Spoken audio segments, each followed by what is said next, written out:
Hello friends, welcome back to my channel. ட்ராமாக்குள்ளே போகிறதுக்கு முன்னாடி மறக்காமல் இந்த வீடியோக்கு ஒரு லைக்கை போட்டுருங்க. சரி, வாங்க ட்ராமாக்குள்ளே போகலாம்.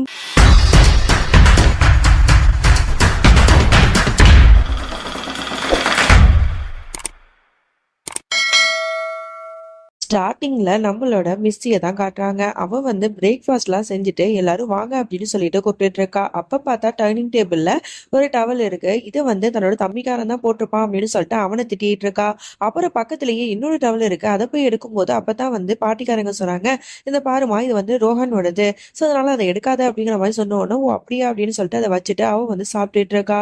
அப்பதான் வந்து ராதிகாவும் வந்து உட்காந்து பேசிட்டு இருக்காங்க.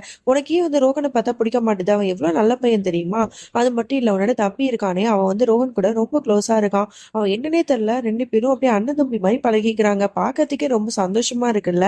உண்மையவே வந்து இந்த ரோஹன் வந்து ரொம்ப நல்ல பையன்மா அப்படின்னு சொல்லிட்டு அவனை பத்தி அப்படியே புகழ்ந்து பேசிட்டு இருக்காங்க. இதெல்லாம் கேட்கும்போது அவளுக்கு செம்மையா காண்டாவுது. நீங்க ஏன் வந்து ரோஹனை பத்தியே தலையில தூக்கி வச்சுட்டு ஆடிட்டு இருக்கீங்க?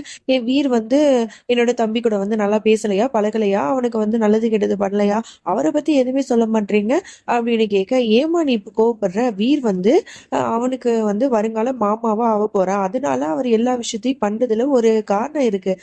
ஆனா ரோஹன் இப்பதான் நம்ம வீட்டுக்கு கெஸ்டா வந்தான், அதுக்குள்ள நம்ம எல்லாரு கூடயும் எவ்வளவு சகஜமா பழகுறான்ல, அதுக்குதான் நான் சொன்னேன். சரி நீ வந்து சாப்பிடு, நான் வரேன் அப்படின்னு சொல்லிட்டு அவங்களும் கிளம்பிடுறாங்க. அதோட வந்து இங்க வந்து பரி, அப்புறம் வந்து தம்பிக்காரன் எல்லாருமே வந்துடுறாங்களா. ஸோ டவலை பார்த்துட்டு, அக்கா சாரிக்கா, தெரியாம நான் வந்து இந்த டவலை இங்க வச்சுட்டேன்க்கா, இனிமே வைக்க மாட்டேன் அப்படிங்கிற மாதிரி சொல்லிட்டு இருக்கேன். அப்ப அந்த இடத்துக்கு ரோஹனும் வந்துடுறான். வந்த உடனே வந்து மிஸ்டி வந்து ரோஹனை சொல்ற மாதிரியே ஒரு மாதிரி வந்து ஜாடமாடையா சொல்லிட்டு இருக்கா. உனக்கு அறிவுங்கிறதே இல்லையா? எதுக்கு தேவையில்லாம கண்ட இடத்துல வந்து உன்னோட துணியெல்லாம் போட்டுட்டு இருக்க? இதெல்லாம் எனக்கு சுத்தமா பிடிக்காது. இந்த வீடு வந்து ஹைஜீனிக்கா இருக்கணும், அதுதான் எனக்கு எப்பவுமே பிடிக்கும். இந்த மாதிரி துணியெல்லாம் போய் மிஷின்ல போய் துவைக்க போடுங்க, தேவையில்லாம கண்ட இடத்துல போடாதீங்க அப்படின்னு சொல்லிட்டு வார்னிங் பண்ணுவா. இதை வந்து ரோகனை பார்த்து தான் சொல்லுவா. ரோகனுக்கும் இது புரியும். பட் கடுப்பாய் அவன் வேகமா போகும்போது அவனோட ஷர்ட் வந்து கீழே விழுந்துரும். அது தெரியாம அவன் பார்க்காமலே அந்த இடத்த விட்டு போயிடுவான். அதோட எல்லாரும் போனதுக்கு அப்புறம் பரி வந்து மிஸ்டிட்ட பேசுறதுக்கு முயற்சி பண்ணுவா. மிஸ்டி உன்கிட்ட பேசணும் அப்படின்னு சொல்லிட்டு, ஆனா மிஸ்டி வந்து கண்டுக்காம எந்திரிச்சு போயிடுவா. ப்ளீஸ் தயவு செஞ்சு என்கிட்ட பேசு, ஏன் இப்படி இருக்க, நேத்து வந்து என்னை எவ்வளவு திட்டின தெரியுமா, எனக்கு இவ்வளவு கஷ்டமா இருந்துச்சு, நேத்து வந்து நீ வருவ அப்படின்னு நான் வெயிட் பண்ணேன், ஆனா நீ வரவே இல்லை, என்கிட்ட நீ பேசவே இல்லை, அந்த அளவுக்கு என் மேல வெறுப்பா உனக்கு, அப்படி என்னத்தான் என் மேல உனக்கு கோவம் அப்படிங்கிற மாதிரிலாம் ரொம்ப வந்து ஃபீல் பண்ணி பேசுறா. ஏன் ஒண்ணுமே தெரியாதவ மாதிரி நீ பண்ணாத, அந்த ரோஹன் கூட வந்து நீ வந்து பேசிட்டு இருந்தது எல்லாத்தையும் நான் கேட்டுட்டு தான் இருந்தேன். நீ வந்து என்னோட இடத்துல அந்த ரோஹனை கொண்டு வந்துட்டல பரி, அப்ப அந்த அளவுக்கு நீ வந்து என்னை வந்து விட்டு கொடுத்துட்டல, நீ இப்படி இருப்பன்னு நான் எதிர்பார்க்கல அப்படின்னு சொல்லும்போது, நீ என்ன சொல்லிட்டு இருக்க?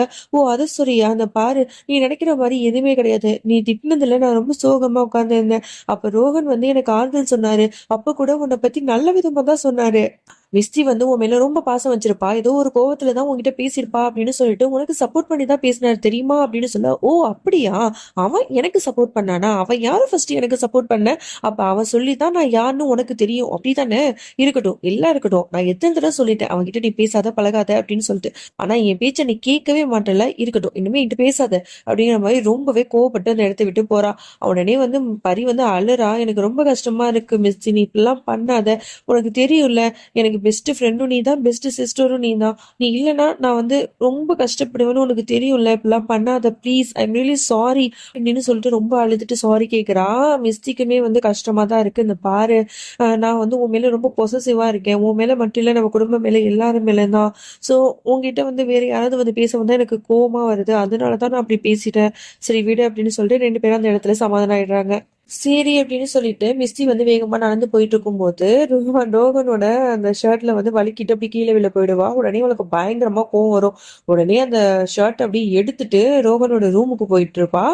அப்படியே தூக்கி வீசுறான். அவன் எக்ஸசைஸ் பண்ணிட்டு இருப்பானா, இதை பார்த்த உடனே அப்படி ஷாக் ஆகி பார்த்துட்டு இருக்கான், இவன் எதுக்கு இப்படி பண்றா அப்படின்னு. என்ன நினைச்சிட்டு இருக்க நீ, எங்க வீடை பார்த்தா உனக்கு குப்பை தொட்டி மாதிரி இருக்கா, நீ வந்து இந்த வீட்டுக்கு கெஸ்டா தான் தங்க வந்திருக்க அப்படின்னா அதுக்கு தகுந்த மாதிரி தான் நீ நடந்துக்கணும். இந்த வீட்டுல வந்து எங்க பார்த்தாலும் உன் இஷ்டத்துக்கு உன்னோட துணியை தூக்கி தூக்கி வீசுற, கிளீன் பண்றதுக்கு என்ன வேலைக்காரியா வச்சிருக்கோம்? உன் வேலையை நீ தான் பாத்துக்கணும், புரியுதா? இதுக்கப்புறம் தேவையில்லாம கண்ட இடத்துல இந்த துணியை போடாத, எனக்கு இது பிடிக்கவே பிடிக்காது அப்படின்னு சொல்லிட்டு வார்னிங் பண்ணிட்டு போறா.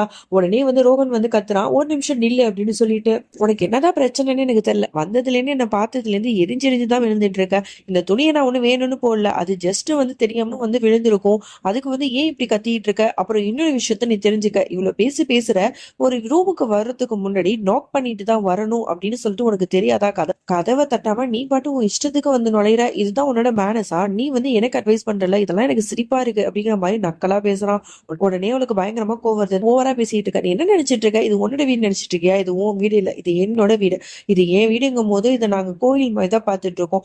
எங்க வீட்டுல ஒவ்வொரு பொருளும் பார்த்து பார்த்து ஒவ்வொரு இடத்துல வச்சிருக்கோம். அப்படி இருக்கும்போது நீ என்னமோ வந்து கெஸ்டா தங்க வச்சுட்டு உன் இஷ்டத்துக்கு வந்து இந்த வீட்டுல வந்து ஆட்டம் போட்டுட்டு இருக்கியா? இதெல்லாம் எனக்கு பிடிக்காது. என்னோட வீர் சொன்னதுனால மட்டும்தான் இந்த வீட்டுல நான் உன்னை தங்க அனுமதிச்சேன், இல்லைன்னா கண்டிப்பா இந்த வீட்டுல உன்னை வந்து தங்க விட்டுருக்க மாட்டேன்.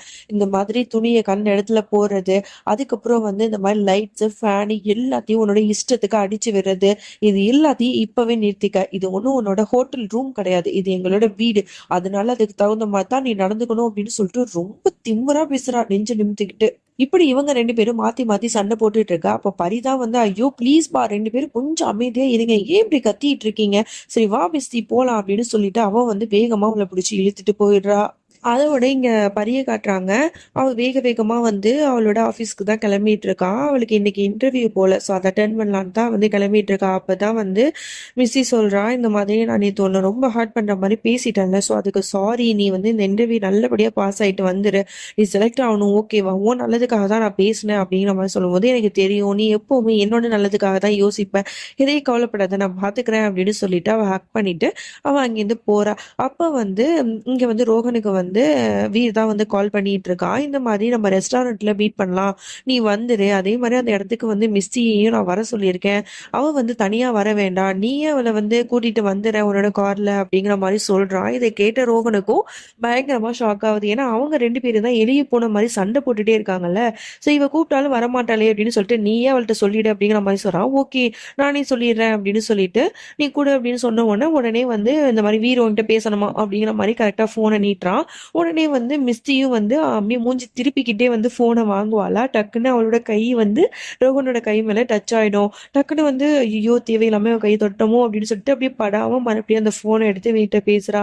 அப்பதான் அவன் சொல்றான், இந்த மாதிரி ரெஸ்டாரண்ட்டுக்கு நான் கார் அனுப்புறேன்னு சொன்னல, ஆனா என்னால அனுப்ப முடியாது, ரொம்ப பிஸியா இருக்கிறதுனால நீ வந்து ரோகன் கூடயே வந்துரு அப்படிங்கிற மாதிரி சொன்ன உடனே இவளுக்கு ஷாக் ஆகுது. என்ன அவரு கூடயா? நான் ஏன் வரணும், நான் வந்து கேப்லயே புக் பண்ணி வந்துடுறேன் அப்படின்னு சொல்ல. அதெல்லாம் இல்ல, அவனும் வந்து ரெஸ்டாரண்ட்டுக்கு வரதான் போறான், ரெண்டு பேரும் ஒன்னாவே வந்து வாங்க பாத்துக்கலாம் அப்படிங்கிற மாதிரி சொன்ன உடனே இவளுக்கு என்ன சொல்றதுன்னே தெரியல.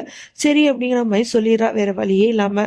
அதோட அவளோட கையே படாம அந்த போனை தூக்கி அவளோட கையில கொடுத்துட்டு வேகமா போறா. அப்புறம் ரெண்டு பேரும் கார்ல வேகமா போயிட்டு இருக்காங்க.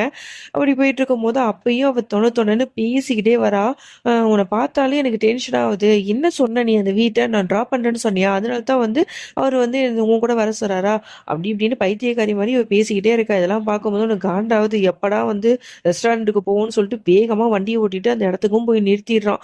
அதோட வந்து இரண்டு பேரும் வந்து எந்திரிச்சு போறாங்க. அப்போ வந்து ஒரு கல் இருக்கும், அந்த கல்லுல வந்து அப்படியே தடுமாறி நம்ம ரோகன் மேலேயே வந்து மிஸ்டி போய் விழுந்துடுறா.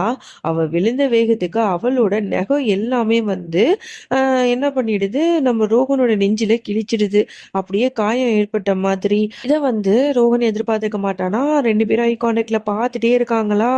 இந்த சீன்லாம் பார்க்கறதுக்கு ரொம்பவே கியூட்டா இருக்கும். அதோட வந்து ரோகனும் வந்து அவளை இடுப்புலதான் கைய வச்சிட்டு இருக்கான். ரெண்டு பேரும் ரொம்ப நெருக்கமா இருக்காங்க. அதோட இந்த பாட்டை நம்ம முடிச்சுக்கலாம்.